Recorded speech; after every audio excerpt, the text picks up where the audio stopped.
OK? OK? Le porte-à-porte? Non, le porte-à-porte? OK?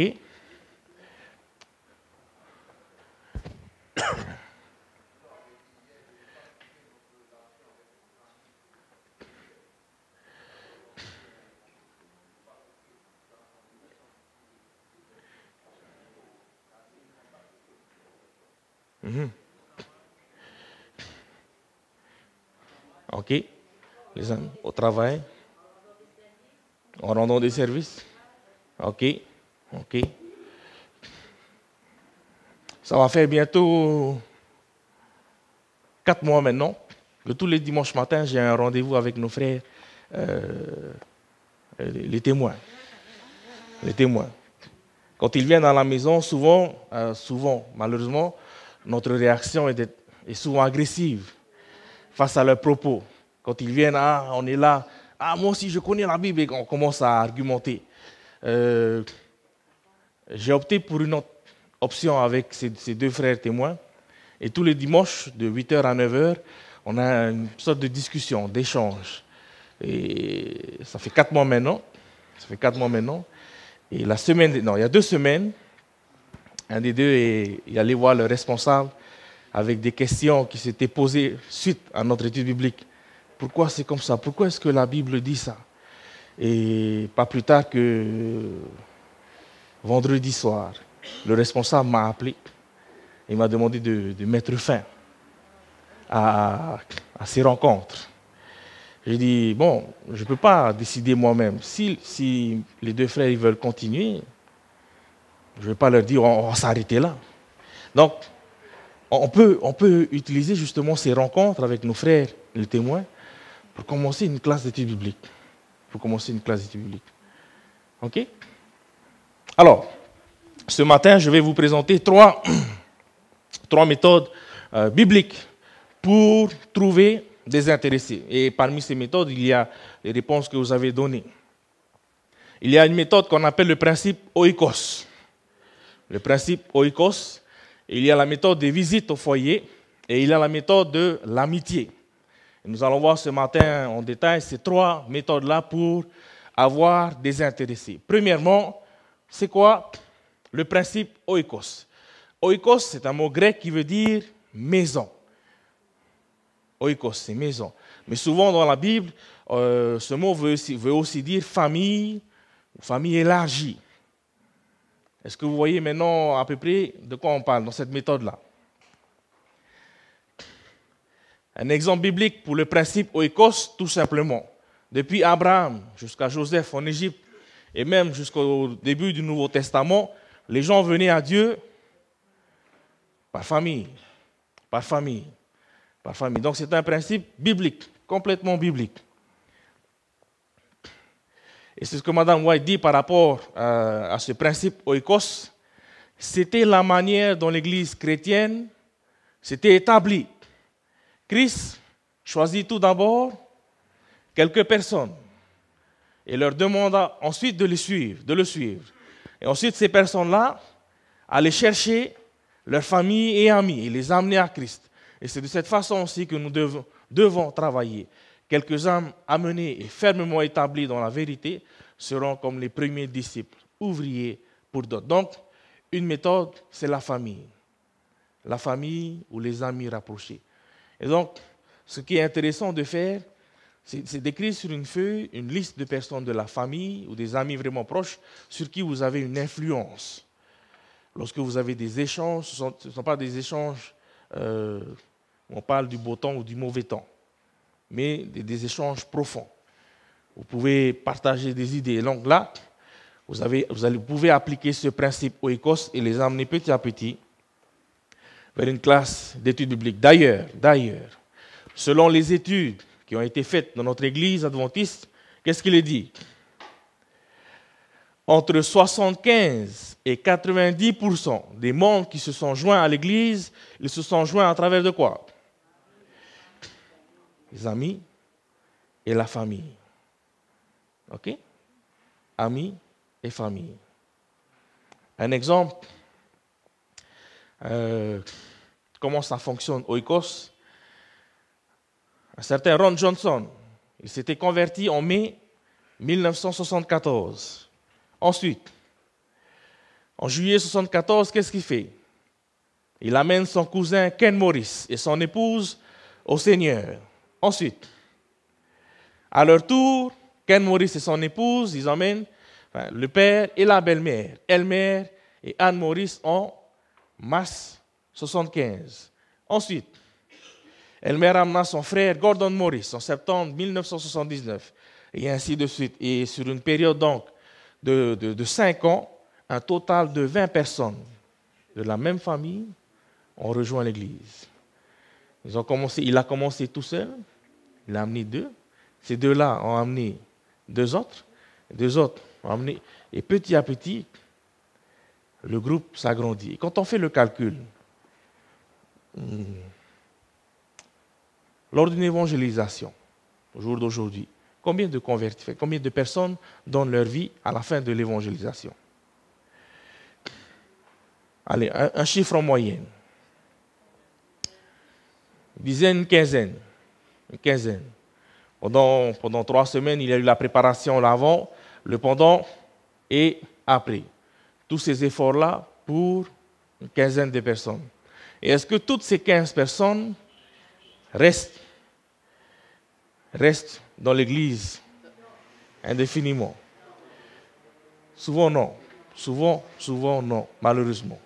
Quand le suivi n'est pas fait proprement, correctement, les personnes s'en vont. Maintenant, on choisit de faire cette méthode-là.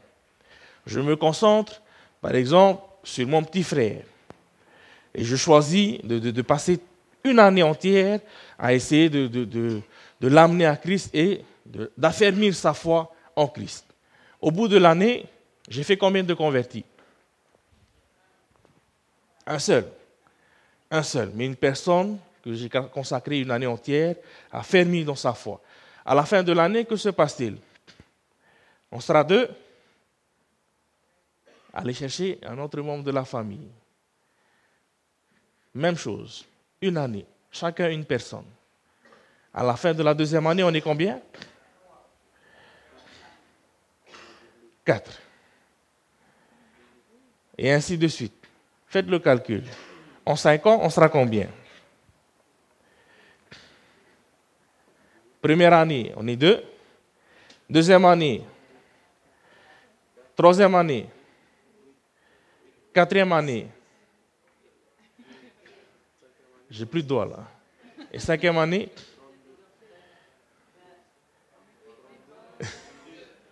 On refait le calcul. Première année. 2e année. 3e année. 4e année. 16. 5e année. 32. En 5 ans. Une église, littéralement une église. Ça peut sembler être un temps fou pour une personne, mais quand ça décuple, et en plus de cela, il n'y a pas de chapiteau à aller chercher, il n'y a pas de facture d'électricité à payer, il n'y a pas de transport, d'essence à aller chercher. Toi et une personne, face à face, juste vous 2, et tu te concentres pendant toute une année avec cette seule et unique personne, pour faire de cette personne un disciple. Et au bout de la 6e année, c'est 32 plus 32, ça fait 64. Ça monte vite, hein? Ça monte rapidement. Donc c'est un peu la méthode oikos, le moyen du oikos, le principe oikos. Donc, ce que vous pouvez faire, c'est noter sur une feuille le nom d'une personne. Et vous allez vous concentrer sur cette personne. Faire de cette personne un disciple. Et à la fin de l'année, tous les 2, vous allez marquer le nom d'une personne, et etc. Donc c'est là le premier principe, le principe oikos. Deuxième principe qu'on a vu ensemble, qui a été cité aussi, c'est le principe de visite dans les foyers. Et voici ce que Mme White dit. Est-ce qu'on peut lire ensemble? comment la grande œuvre du message du troisième ange peut-elle être accomplie? Une question qu'elle pose. Comment? Elle doit être largement accomplie par un effort individuel et persévérant en faisant quoi? En visitant les gens dans leur foyer. Et elle continue en disant, il y a des familles qui ne seront jamais touchées. Et ça, c'est grave, hein? Il y a des familles qui ne seront jamais touchées par la vérité de la parole de Dieu, à moins que ses serviteurs entrent dans leur maison. Ça, c'est vraiment grave, c'est vraiment triste. C'est vraiment triste. OK? Donc, visite dans les foyers. C'est une méthode que l'on retrouve dans le Nouveau Testament. Et voici ce que Mme White dit encore une fois. Qu'est-ce qu'elle dit? On lit ensemble? Le plus près sera suivi le plan du Nouveau Testament dans l'œuvre missionnaire, le plus de réussite, de succès auront les efforts qui y sont engagés. Et la méthode du Nouveau Testament, premièrement, en la personne de Christ, qu'est-ce qu'il faisait? Il allait de maison en maison pour guérir les malades, pour réconforter ceux qui pleurent, apaisant les affligés. Faisant quoi encore? Parlant de paix aux inconsolables, aux enfants blessés. Faisant quoi encore? Prononçant des paroles d'espérance et de réconfort aux mères fatiguées et affaiblies. Donc Jésus lui-même allait de maison en maison. D'ailleurs, lorsqu'on lit l'histoire de son ministère, lorsqu'il allait dans une ville, il allait où?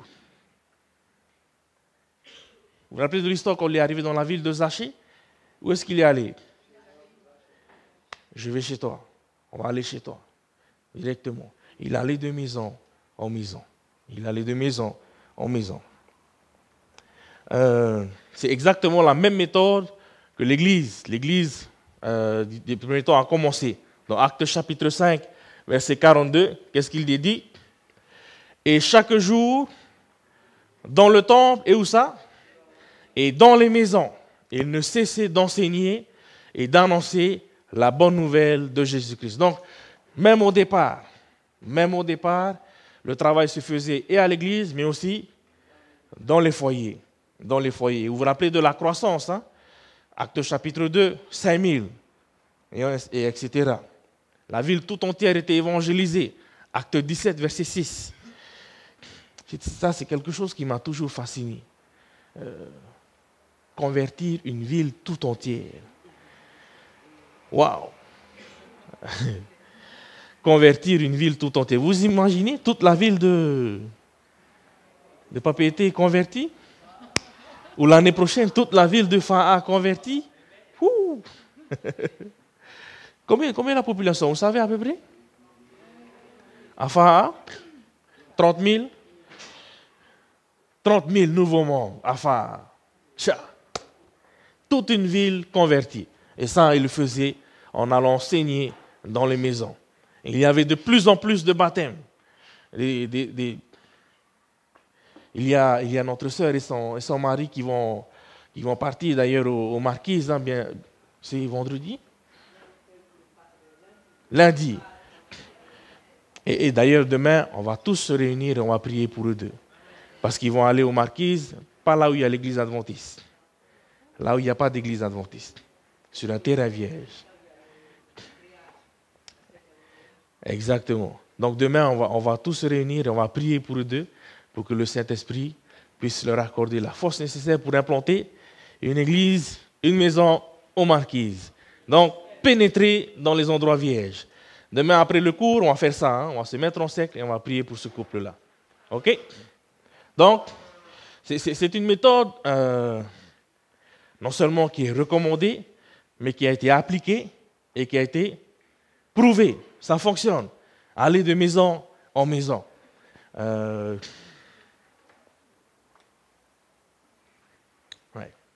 Aller de maison en maison. OK?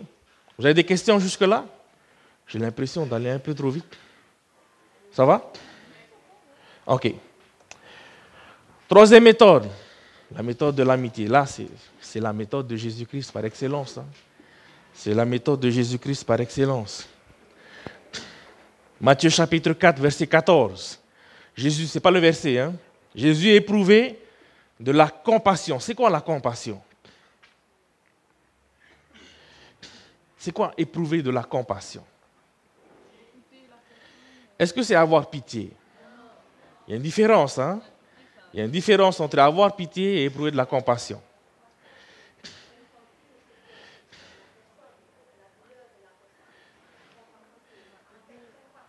Exactement. Compatir, c'est partager. Partager ce que la personne vit. Porter avec la personne son fardeau. Pitié, c'est quoi alors? Voilà, pitié, il n'y a pas de... On voit, oh, après, c'est fini, hein? OK? Donc, Jésus éprouvait de la compassion et il ne manquait jamais, jamais de les aider. Il y a plusieurs exemples. J'en ai cité deux là, dans Marc chapitre 1 et Marc chapitre 6. Ensuite, Jésus, est-ce qu'il choisissait les personnes qu'il aimait? Pas du tout. Hein? Même au contraire, il allait vers les personnes que tout le monde détestait, les personnes qui étaient rejetées. J'ai mis deux exemples aussi là. Vous pouvez lire cela à la maison. Hein?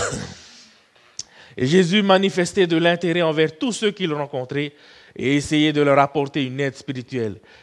Quand on réfléchit à la méthode de Jésus, lorsqu'il aidait les gens, est-ce qu'il allait les voir en disant directement, OK, on va travailler sur les doctrines, je vais t'enseigner les doctrines et on va faire ça. Qu'est-ce qu'il faisait? Il répondait d'abord à leurs besoins physiques. Il y a un pasteur avec qui j'ai travaillé pendant 2 ans, ici, le pasteur Marcel Doum. J'ai vraiment appris beaucoup de ce pasteur-là. Vous savez qu'il est numéro 1 dans le Pacifique, hein, dans le colportage. Hein. C'est le champion. Il part même former les Australiens et les Néo-Zélandais. Hein. Et une fois, avant que j'oublie, lorsque j'étais à Maranta, je travaillais avec lui. Toutes les semaines, au moins 3 fois par semaine, il m'a appelé, il me dit, pasteur, il y a un nouveau foyer là, on va commencer une étude biblique. Au moins 3 fois par semaine. Et à chaque fois, c'était un nouveau foyer. Et pasteur Marcel Doum, il a une connaissance extraordinaire sur les plantes médicinales. Et à chaque fois qu'il entrait dans un foyer, qu'il voyait par exemple l'enfant avec des petits bobos, il va présenter la plante. Il va dire, en utilisant cette plante, et petit à petit, il va enseigner une manière de guérir certaines maladies avec les plantes. Et les gens vont dire, mais d'où ça vient tout ce savoir? La parole de Dieu. Après, il m'a dit, pasteur, il y a une étude biblique ici. C'est programmé pour la semaine prochaine, mardi à telle heure. Ok, c'est bon. Pendant 2 ans, j'ai travaillé avec lui, franchement. C'est un Eito, hein? C'est un véritable Eito. C'est un champion. Champion. Donc, la méthode de l'amitié.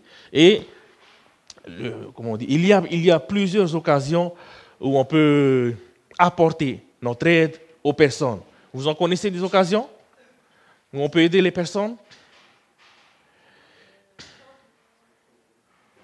Excuse-moi. Incendie.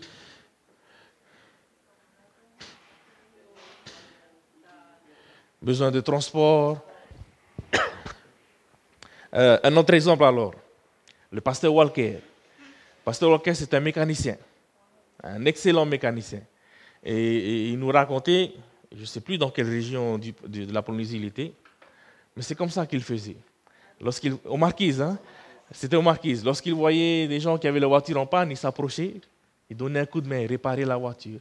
Et c'est comme ça qu'il a commencé ses études bibliques. Il aidait les personnes. Okay? Donc, des exemples où on peut aider les personnes dans la maladie. Et il y a beaucoup qui connaissent un peu au naturel, hein, pour soigner une personne, des conseils. Donc, dans la maladie, quoi d'autre? Dans les décès, il y a 2 semaines, J'ai un ami à moi qui vient de perdre sa maman, il n'est pas adventiste. Et dès que j'ai appris la nouvelle, je lui ai envoyé un SMS. Dans le SMS, je lui ai dit, ce que tu veux, où tu veux, quand tu veux, tu m'appelles. Tout simplement. Ce que tu veux, où tu veux, quand tu veux, tu m'appelles. La seconde, il a reçu le SMS, il m'a appelé en pleurs. Il m'a appelé en pleurs. Il me dit, tu peux venir, je suis allé le voir. Et on a passé quasiment toute la nuit ensemble. Et il s'est déversé. On a commencé à aider comme ça. Et avant que je parte, je lui ai dit, je connais quelqu'un qui peut soigner ta blessure. Si tu veux, je te le présente. Et on commence nos études bibliques après cette semaine de formation. Donc on aide les personnes, hein, un petit coup de main, un petit coup de main. C'est juste une personne, hein, ce n'est pas c'est juste un ami. Un ami. Ok? Les personnes en prison. Les personnes en prison. Et je sais qu'il y a plusieurs églises qui sont engagées dans le ministère à la prison. Hein? Les voisins. Combien d'entre nous adressent la parole aux voisins? Pas beaucoup. Hein? Pas beaucoup.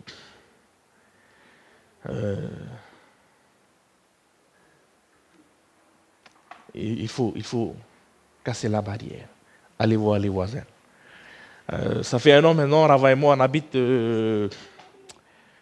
en face du Mille Délices.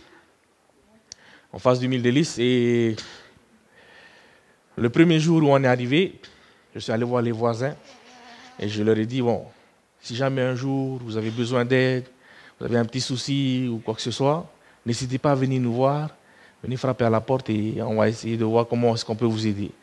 Parce que papa et maman ils sont agriculteurs, quand il y a des pastèques en trop et qu'on envoie les pastèques à la maison, je prends toujours quelques-unes, je vais voir le voisin et il me dit, j'ai rien à donner, mais c'est pour manger.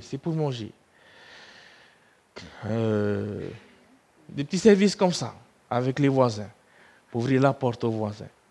Et il y a 3-4 mois de cela, on a discuté un peu, le voisin et moi, il me demandait, en fait, je te vois te déplacer bizarrement à des horaires bizarres. Tu pars à 8h du matin, tu reviens à 9h, après tu retournes à 3h, et le soir tu t'en vas. C'est quoi ton travail? Il dit, je suis pasteur. Pasteur, adventiste. Ah, comme l'église là en haut, là, juste en haut, là? Je dis oui.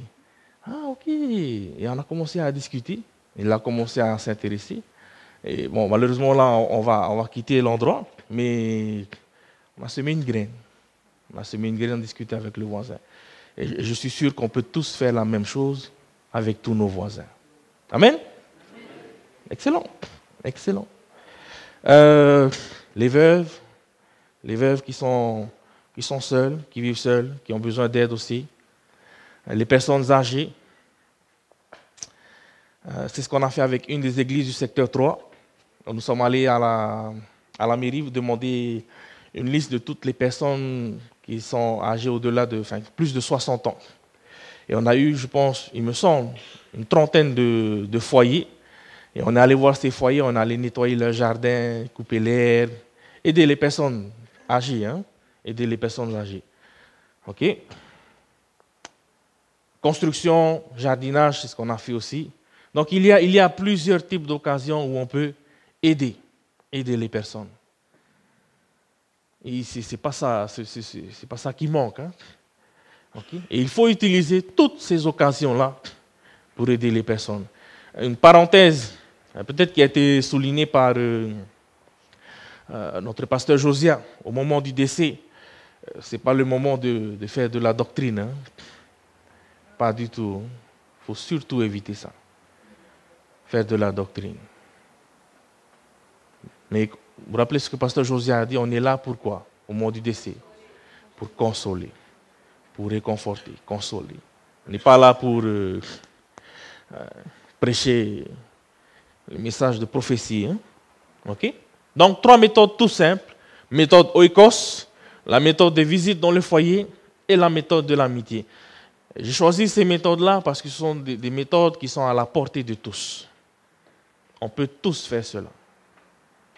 OK? Des questions? Pas de questions jusque-là?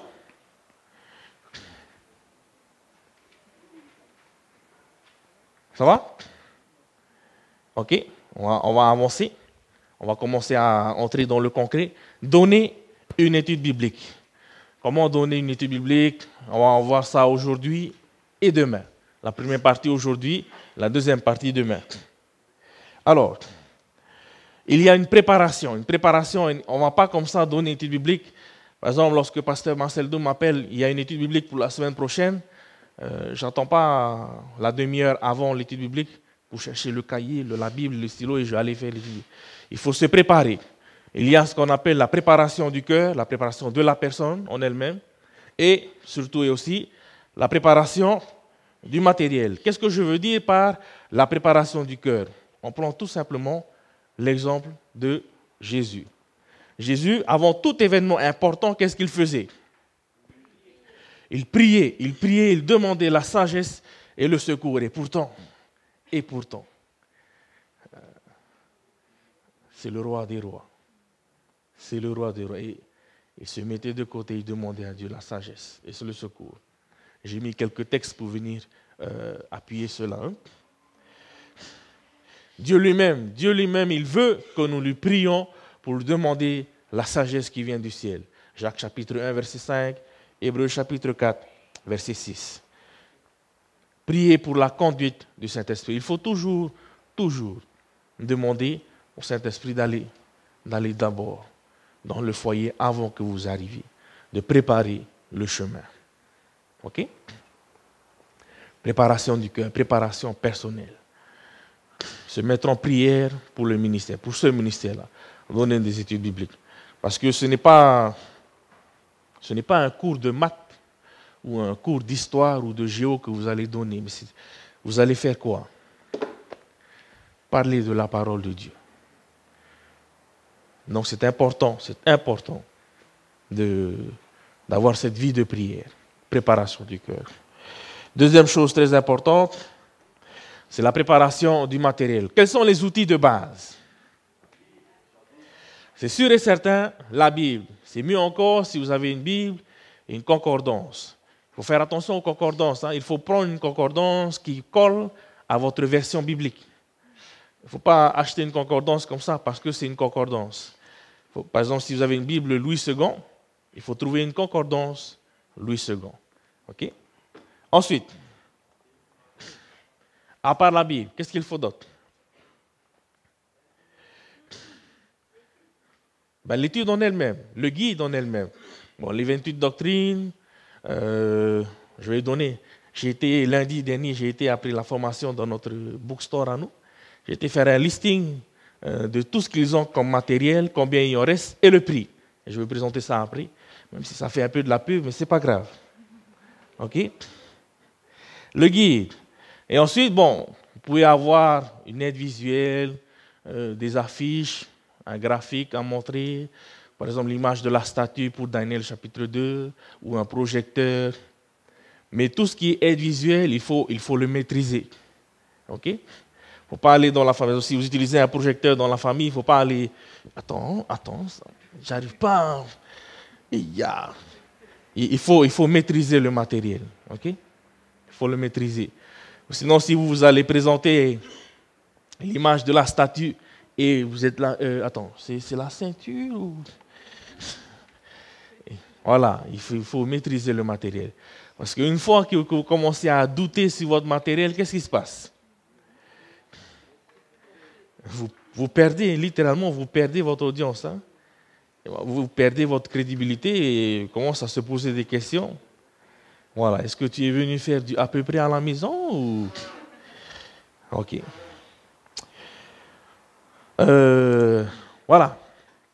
La liste, une petite liste que j'ai été voir à la librairie. Il y a ce qu'on appelle à l'écoute de la Bible. Il est assez épais comme ça. Il est costaud, hein? Il est costaud, bien complet, il y a plusieurs études dedans, bien classé, c'est un bon livre. Il coûte 2410 francs. Ça va faire quoi? 3-4 bouteilles de Sprite qu'on va mettre de côté et on va investir là. OK? Ensuite, il y a ce qu'on appelle le classeur des signes des temps. Il est tout blanc. Il y a la version classeur qui est à 2700 francs et il y a la version feuille volante qui est à 1500 francs. Ah oui, à l'écoute de la Bible, il reste 40 copies.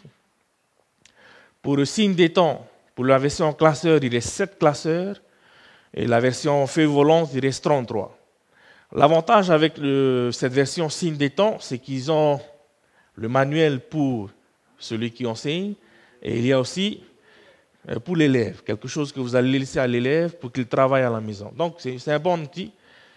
Il y a quelque chose sur lequel il y a des devoirs pour la personne qui suit l'étude biblique. Ensuite, il y a une autre brochure, 40 brochures qu'on appelle Conviction. Conviction. Donc c'est une série de 40 brochures qui coûtent 1450 francs. Il en reste 44. Pour ceux qui sont bien avancés, il y a le séminaire sur l'Apocalypse. C'est un petit livret bleu. Je ne sais plus combien de leçons dedans. 22. Il me semble que c'est une vingtaine. Mais ça, c'est pour les études approfondies sur l'Apocalypse. Et finalement, il y a aussi des études bibliques qui sont en français et en tahitien. Malheureusement, il reste une seule copie en tahitien. Voilà, et ça coûte 1500 francs. Donc si vous voulez, c'est pour ça que je n'ai pas voulu vraiment travailler sur le matériel, parce qu'il y a du matériel à disposition. Donc vous pouvez aller les chercher à la librairie. Bible en main aussi, Bible en main. Voilà, il y a malheureusement quelques petites corrections à faire, on va dire. Voilà, quelques petites corrections à faire. Et on nous a distribué à tous les pasteurs 2-3 brochures chacun pour revoir un peu. Voilà. Léon, tu as lu?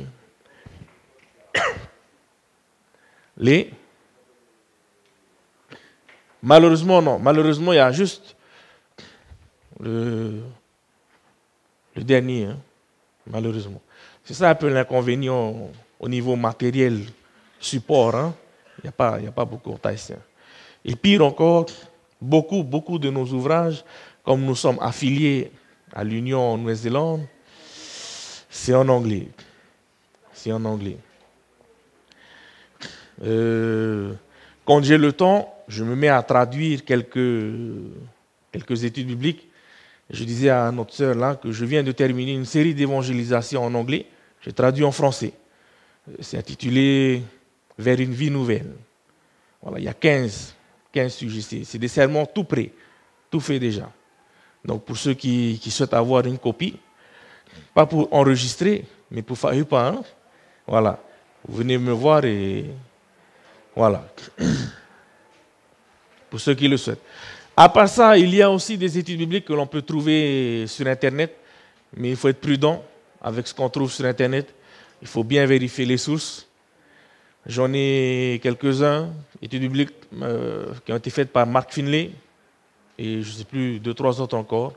Pareillement, pour ceux qui veulent, venez me voir et je vous donne ça. Mettez sur une clé USB. Voilà. OK? Donc, on a du matériel. Pour le matériel, même si c'est déjà fait, même si les questions sont déjà placées, il faut toujours lire et relire. Et au mieux, il faut que l'étude biblique soit là. Bien ancrée là avant d'aller donner. Si vous commencez il faut vérifier. Quelquefois, il y a des versets qui ne collent pas vraiment. Ils ont peut-être donné le mauvais, peut-être faute d'impression, je ne sais pas. Il faut vérifier chaque verset qui sont donnés. Parce que si vous posez une question et dites, voilà, la réponse est dans ce verset, et commencez à lire le verset et vous n'entendez pas la réponse à la question, vous allez commencer à transpirer. Attends, je vérifie. Voilà, donc, il faut vérifier. Même si ce sont des matériaux qui ont déjà été travaillés et tout, il faut à chaque fois vérifier. Bien connaître son matériel. D'accord? OK? On va avancer. Le plan d'une étude biblique. Comment se déroule une étude biblique? Quel plan suivre? Bon, c'est ce qu'on apprend un peu à l'école. Hein? Introduction, développement et conclusion. Okay? Qu'est-ce qu'on trouve dans l'introduction? On n'a pas encore touché l'étude biblique, hein? Le guide en lui-même. Hein? Mais on est là, on arrive dans le foyer. Qu'est-ce qu'on fait dans l'introduction? Quel est l'objectif à atteindre dans l'introduction? Capter l'attention, ok? Il faut éveiller l'intérêt des auditeurs. Et donc, l'introduction de votre présentation doit faire une impression qui dure. Et quel moyen peut-on utiliser pour éveiller? Une histoire courte, une histoire drôle. Mais attention, il ne faut pas qu'à la fin de l'étude biblique, ils se souviennent que de l'histoire. Okay? Donc, faire attention à l'histoire aussi. Hein? Okay? Ou sinon, un événement que vous avez vu dans les news de la veille ou dans la dépêche, un événement qui va coller à l'étude biblique, vous pouvez parler de cet événement en introduction. Ou quoi encore? Un texte percutant, un verset percutant qui va introduire le sujet, ou une citation qui va introduire le sujet. Quoi encore? Il faut que l'introduction soit une sorte d'apéritif, une sorte de, comment on dit, mise en bouche. Voilà, mise en bouche, pour que l'intéressé ait hâte de manger le plat principal. Quelque chose qui va vraiment dire, allez, c'est quoi la suite? Pas quelque chose qui va faire que, j'ai pas hâte de la suite. Hein? Ok? Donc, dans l'introduction. Dans le développement, donc on parle de quoi? On parle du plat principal. Moi, je me permets d'utiliser l'exemple du matin, comme c'est le matin. On n'est pas encore à l'heure de manger, donc ça va. On n'a pas faim. Hein? Okay? À part ceux qui n'ont pas encore eu de petit-déj. Hein? OK.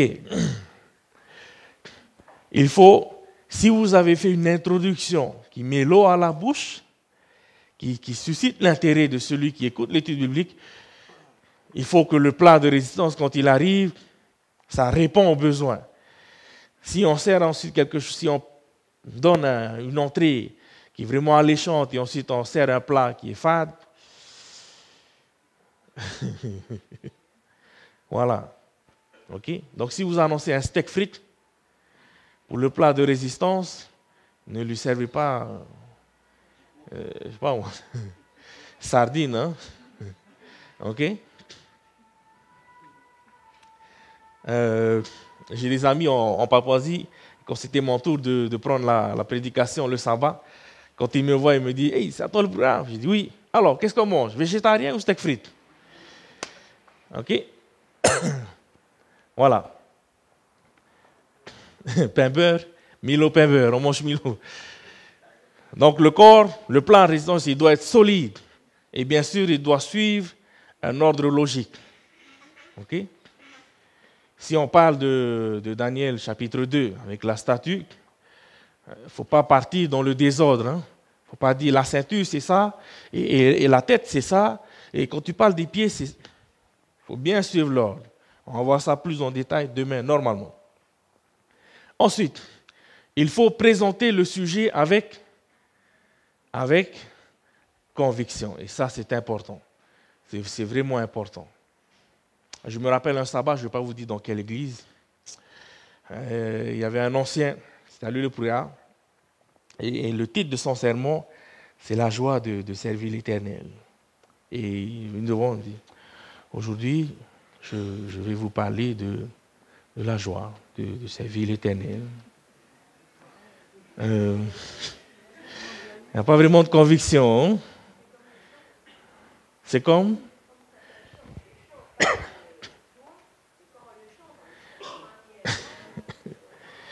Voilà. Il faut montrer que vous-même, vous croyez en ce que vous dites. Vous vivez ce que vous enseignez. S'il n'y a pas de conviction, vous n'allez pas réussir à convaincre la personne qui est en face de vous. Hein? OK? Choisir des versets simples. Comme je l'ai dit en parlant du matériel, il faut vérifier chaque verset et regarder si ce ne sont pas des versets compliqués. Si c'est un verset compliqué, utilisez votre concordance pour trouver un autre texte. Choisir des versets simples. Par rapport à la personne que vous avez en face de vous. Si vous avez une personne qui a quitté l'école en CM2, vous n'allez pas utiliser un vocabulaire soutenu. Hein? La personne en face de vous, complètement paumé, hein, complètement perdu, il va rien comprendre à ce que vous allez dire. Hein? Donc il faut connaître la personne, il faut savoir quel niveau scolaire il a, quel niveau de compréhension il a, et donc adapter ton étude biblique à la personne que vous avez en face de vous. Pareillement, si vous...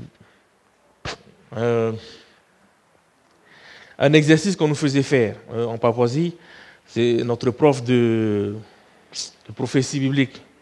Il nous disait de choisir une prophétie de la Bible et de le raconter au moment des histoires pour les enfants. Comment je vais faire comprendre ça à un enfant? Et en fait, il voulait qu'on puisse acquérir cette capacité d'adapter, de simplifier la parole de Dieu. Quand tu as des enfants en face de toi, âgés entre 3 semaines et 4-5 ans, et que tu dois lui raconter la prophétie de la bête,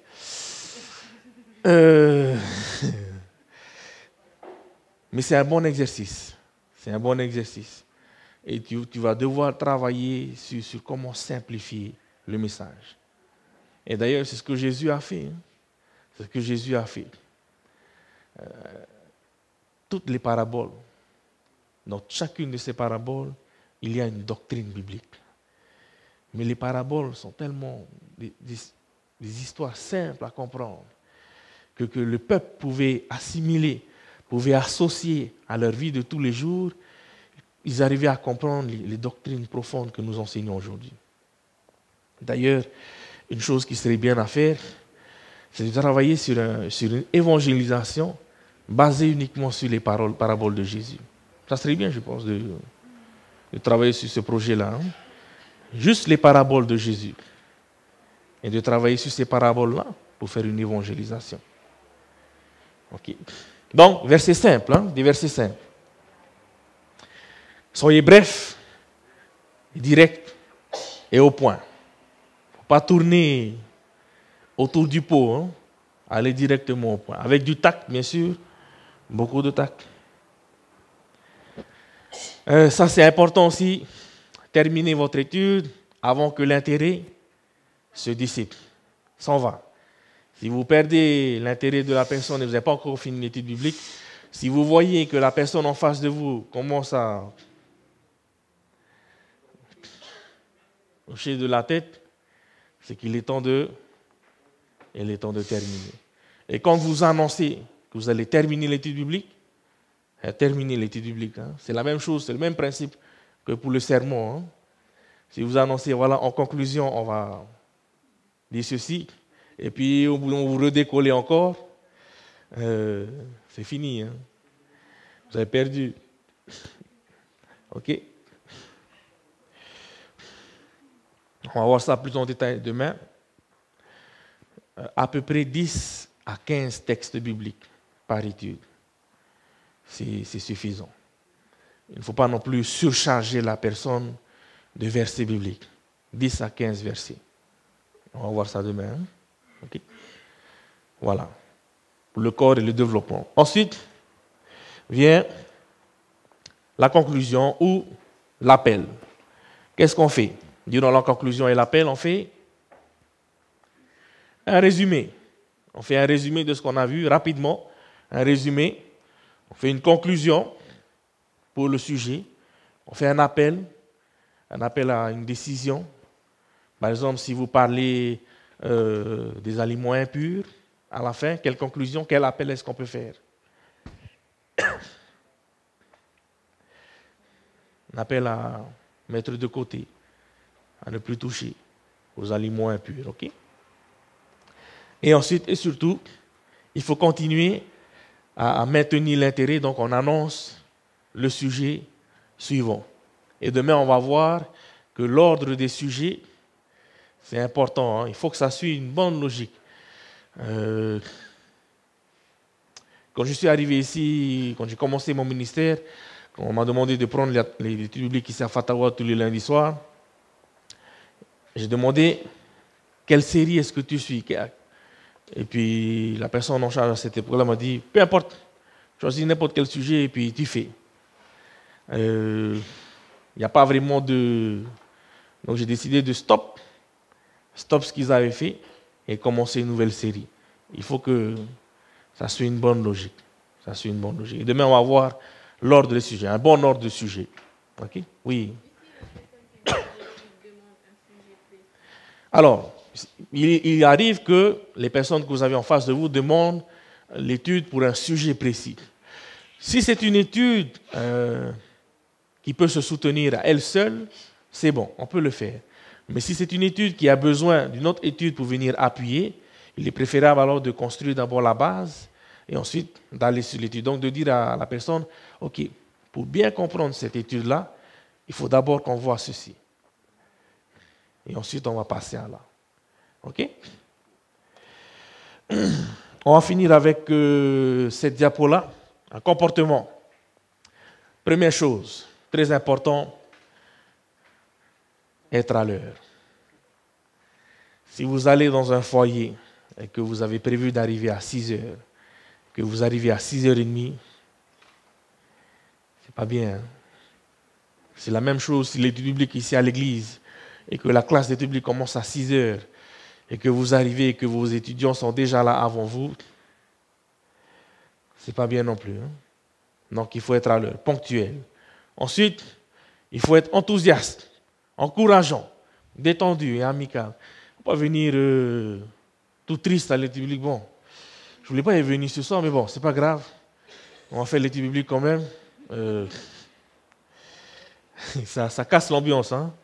Ça casse la personne et voilà, tu es en train de lui montrer que tu n'as aucun intérêt à être ici avec eux.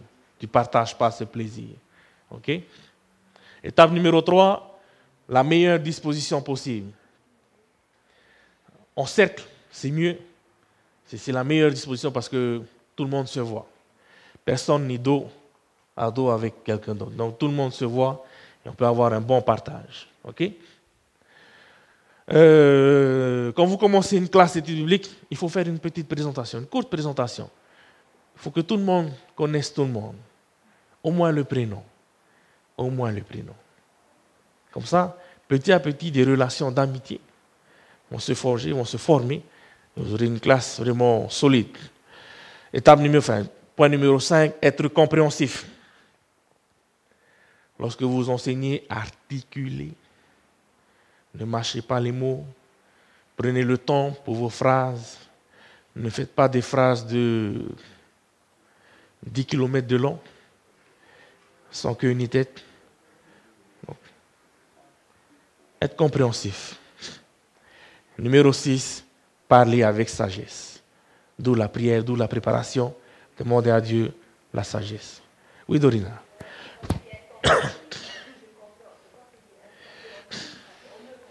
Oui, en tout cas, il faut les deux. Voilà, il faut les deux. Que je sois compréhensif et qu'il me comprenne aussi. Il faut dans les deux sens. Dans les deux sens. Par exemple, si dans votre classe d'études bibliques, il y a un frère d'une autre confession religieuse et qui commence à poser des questions un peu, on va dire, d'une manière un peu sèche, on va dire. Il ne faut pas tout de suite commencer à l'agresser devant tout le groupe. Il faut rester calme, essayer de comprendre d'où il vient, son background, qu'est-ce qu'il a fait, voilà, et discuter, engager une discussion. S'il commence à dire que non, le sabbat du Seigneur c'est dimanche, qui t'a dit ça? C'est pas le dimanche, c'est le samedi. Faut pas. Voilà. Par exemple, s'il y a un catholique dans la classe, il ne faut pas lui dire « c'est vous la bête, c'est vous, toute votre église là ». Il ne faut pas faire ça, hein? Ok? Voilà. On va s'arrêter là. Hein? On va s'arrêter là. Je pense qu'il y a... Demain, on va aller plus en détail. On va voir plus en détail une étude biblique. N'oubliez pas, hein, pour jeudi, après-midi, que va-t-il se passer? On va former des groupes. Manava, les groupes, c'est les 4 groupes. Il y a combien dans un groupe à peu près? 20? 20. C'est beaucoup. Hein? C'est beaucoup, beaucoup.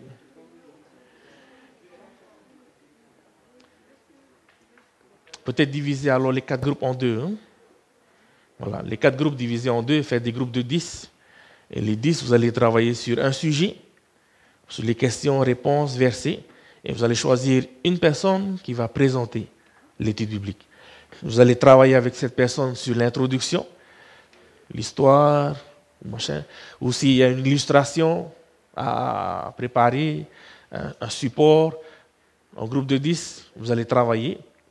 Et l'après-midi, donc c'est, il me semble, sur l'emploi du temps, c'est une demi-heure de préparation et une demi-heure de présentation. Donc chaque groupe, vous aurez une demi-heure de préparation et à la fin, chaque groupe, vous allez présenter une étude biblique, comme si vous aviez en face de vous votre classe d'études bibliques. OK? Merci à tous. Merci à tous.